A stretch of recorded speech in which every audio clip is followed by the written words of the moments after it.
जो बहू का नहीं हुआ वो बिहार का क्या होगा। बिहार तो अब चंसुराज का होगा। ऐसे ही टैगलाइंस लिखे हुए बैनर्स आपको पटना में कई जगह पर दिख जाएंगे। इनकम टैक्स गोलंबर, हड़ताली मोड़, बोरिंग रोड चौराहा जैसे बड़े बड़े जो चौराहा जहां पर भारी संख्या में लोगों का जमावड़ा होता है, इन जगहों पर ये बैनर्स नजर आएंगे। एक तरफ चंसुराज 2 अक्टूबर को पार्टी के तौर पर स्थापित होना है, तो उसको लेकर से बैनर लगाए जा रहे हैं। लेकिन ये बैनर अलग और खास हो जाता है क्योंकि इसमें जो लाइंस लिखे गए हैं उससे ऐसा लगता है कि लालू परिवार के ऊपर हमला है। अब लालू परिवार के ऊपर ही क्यों इस चीज को समझते हैं? देखिए, उसमें लिखा गया है क्या कि जो बहू का नहीं हुआ वो बिहार का क्या होगा। और अगर बिहार की राजनीति में देखें तो बिहार की राजनीति में लालू परिवार की बहू ही सबसे ज्यादा सुर्खियों में रही, चर्चा में रही। किस प्रकार से तेज प्रताप यादव का धूमधाम से शादी हुआ और किस प्रकार से हाई वोल्टेज ड्रामा के साथ उनका शादी टूटा। प्रताड़ना की केस लालू परिवार की बड़ी बहू ऐश्वर्या ने लगाए लालू परिवार पे, राबड़ी देवी पर पीटने का आरोप भी लगाया था। और ये सब हाई वोल्टेज ड्रामा के बीच लालू परिवार से ऐश्वर्या राय का नाता टूट गया। ऐश्वर्या अब अपने मायके में रहती हैं, तेज प्रताप से अलग रहती हैं। और अपर्णा यादव के पिछले बैनर्स की बात करें तो उसमें भी वो लालू के ऊपर ही हमलावर रही।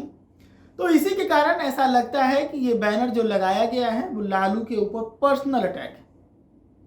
अब लालू के ऊपर पर्सनल अटैक है। अपर्णा यादव लगातार इस तरह के बैनर्स लगा रही हैं जिसमें लालू को निशाने पर ले रही हैं। इससे पहले भी जब अपर्णा यादव ने बैनर्स लगवाए थे तो उसमें लालू के जो MY समीकरण है उसको तोड़ने का, उसके टूट जाने का दावा किया था अपर्णा यादव ने उस बैनर के माध्यम से ये बताने का प्रयास किया था कि बीजेपी से डराकर राजद वोट लेती है और राजद से डराकर बीजेपी वोट लेती है मुसलमानों और यादवों का। और ऐसे में अब जो है ये लोग तीसरे विकल्प की तलाश में हैं और यादवों को भी अब तीसरा विकल्प मिल गया है। इसलिए यादव अब लालू का साथ छोड़कर जनसुराज में शामिल हो रहे हैं।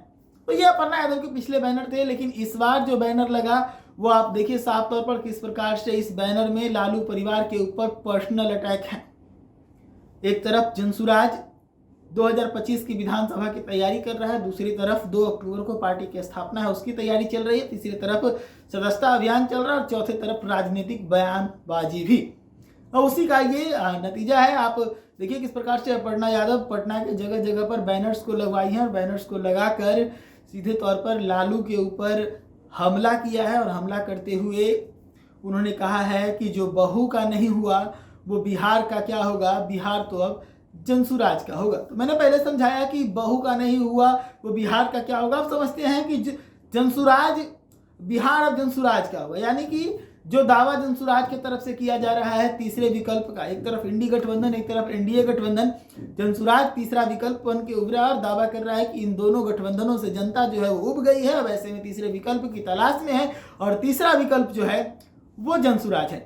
इस पूरे मामले पर अपर्णा यादव की इस बैनर पर आपकी क्या राय है, कमेंट सेक्शन में रखिए और जुड़े रहिए हमारे साथ देश न्यूज के साथ। धन्यवाद।